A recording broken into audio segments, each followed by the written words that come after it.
नमस्कार आप सभी को। आज हम प्राथमिक एवं द्वितीयक तथ्यों के बारे में अध्ययन करेंगे। हमने वैज्ञानिक पद्धति के चरणों में देखा था कि हम अध्ययन इकाई का चुनाव करते हैं। अध्ययन इकाई के चुनाव के पश्चात हम अध्ययन क्षेत्र में जाकर तथ्यों का संग्रह करते हैं। तो ये जो हमारे तथ्य होते हैं ये दो प्रकार के होते हैं, प्राथमिक तथ्य और द्वितीयक तथ्य। अब सर्वप्रथम तो हम यह देखेंगे कि तथ्य क्या है। तो तथ्य संकलन के लिए शोधकर्ता में अवलोकन की चेतना का होना आवश्यक है। यद्यपि यह सही है कि तथ्यों के अंतर्गत सूचनादाताओं से विभिन्न प्रविधियों की सहायता से प्राप्त सभी प्रकार की सूचनाएं आती हैं। तथ्यों के अंतर्गत हम उन बातों या सूचनाओं को सम्मिलित करते हैं जो अवलोकन के योग्य हों, जिन्हें लिखित रूप में रखा जा सकता हो।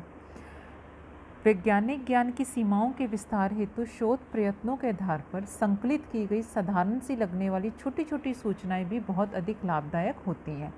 इन्हीं संकलित सूचनाओं को तथ्य या सामग्री के नाम से हम पुकारते हैं।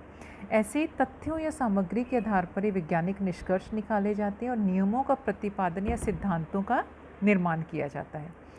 तथ्य संकलन प्रत्येक विज्ञान, चाहे वह भौतिक विज्ञान हो या सामाजिक विज्ञान, का लक्ष्य होता है और यह महत्वपूर्ण भी होता है। व्यवस्थित रूप में संकलित तथ्यों के आधार पर ही वैज्ञानिक नियमों का प्रतिपादन किया जाता है। तथ्य संकलन से ही घटनाओं के कार्य कारण संबंधों को ज्ञात किया जाता है, कारण प्रभाव संबंधों का पता लगाया जाता है। प्रत्येक विज्ञान में विविध घटनाओं के कारणों एवं प्रभावों को जानने का प्रयत्न किया जाता है। अतः हम कह सकते हैं कि विज्ञान की प्रगति तथ्यों पर ही निर्भर है।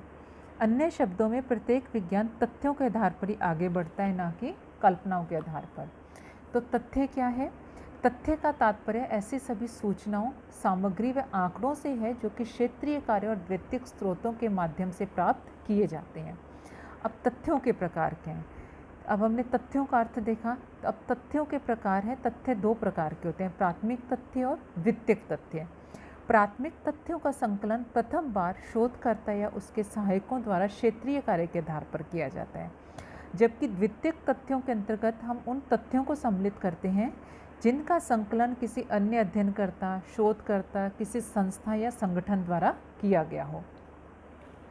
अन्य अध्ययनकर्ताओं द्वारा संकलित तथ्यों का उपयोग जब कोई शोधकर्ता करता है तो उस शोधकर्ता के लिए अन्य द्वारा संकलित तथ्य द्वितीयक तथ्य होते हैं, क्योंकि उसने या उसके सहायकों ने इन तथ्यों को प्राथमिक रूप से या प्रथम बार एकत्रित नहीं किया है। तो प्राथमिक तथ्य क्या हैं? वे सभी सूचनाएं, संग्रहित की गई सामग्री और आंकड़े जिन्हें शोधकर्ता ने अपने शोध हेतु स्वयं या उसके सहायकों की मदद से एकत्र किया हो, प्राथमिक तथ्य कहलाते हैं। ये तथ्य प्रमुखतः क्षेत्रीय कार्य के आधार पर प्राप्त किए जाते हैं।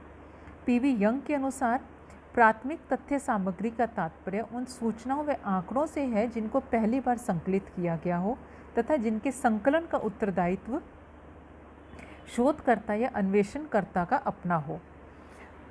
यहाँ इस बात से स्पष्ट है कि प्राथमिक तथ्यों का संकलन या तो शोधकर्ता स्वयं करता है या अपनी देखरेख में अपने सहायकों से करवाता है। प्राथमिक तथ्यों की उपयुक्त विशेषताओं के कारण प्राथमिक सामग्री को प्रथम स्तरीय सामग्री, क्षेत्रीय सामग्री या मौलिक सामग्री के नाम से भी पुकारा जाता है। इस प्रकार की सामग्री का संकलन शोधकर्ता स्वयं या अपने सहायकों की मदद से या तो घटनाओं का सूक्ष्म अवलोकन करके करता है या शोध विषय से संबंधित लोगों से बातचीत करके करता है। प्राथमिक सामग्री या तथ्य क्योंकि शोधकर्ता द्वारा प्रथम बार एकत्रित किए जाते हैं, इसलिए इन्हें प्राथमिक तथ्य कहते हैं। ये तथ्य नवीन और विश्वसनीय होते हैं।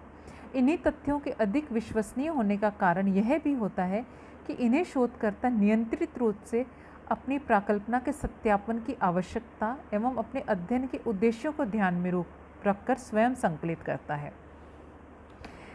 द्वितीयक तथ्य वे सभी सूचनाएं, आंकड़े एवं तथ्य जिन्हें शोधकर्ता अपने अध्ययन हेतु स्वयं संकलित नहीं करता बल्कि पहले से प्रकाशित या अप्रकाशित रूप में उपलब्ध हैं, द्वितीयक तथ्य कहलाते हैं। इसमें पत्र, डायरियाँ, आत्मकथाएं, पांडुलिपियाँ, सरकारी प्रतिवेदन, जनगणना रिपोर्ट, गैजेटियर, प्रलेख, अभिलेख आदि सभी आते हैं।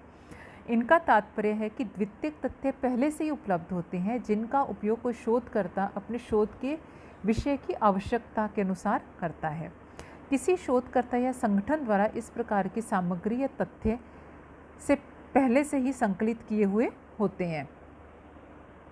पीवी यंग के अनुसार द्वितीयक तथ्य वे होते हैं जिन्हें मौलिक स्रोतों से एक बार प्राप्त कर लेने के पश्चात काम में लिया गया हो एवं जिनका प्रसारण अधिकारी उस व्यक्ति से भिन्न होता है जिसने प्रथम बार तथ्य संकलन को नियंत्रित किया था।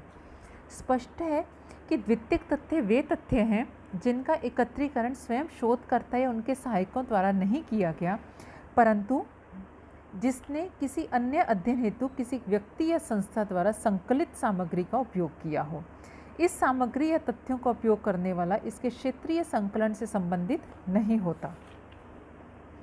तो उपयुक्त विवेचन से स्पष्ट है आपको कि तथ्य दो प्रकार के हैं, प्राथमिक तथ्य और द्वितीयक तथ्य, तथा हमने इन दोनों के मध्य अंतर भी देखा कि प्राथमिक तथ्य क्या है और द्वितीयक तथ्य क्या है। तो अब हम इनके स्रोतों का अध्ययन करेंगे। प्राथमिक तथ्य के स्रोत क्या हैं और द्वितीयक तथ्य के स्रोत क्या हैं। प्राथमिक तथ्य चूँकि मौलिक होते हैं, इनका संकलन और प्रचारण करने का दायित्व उसी व्यक्ति या शोधकर्ता का है जिसने इन्हें एकत्र किया है।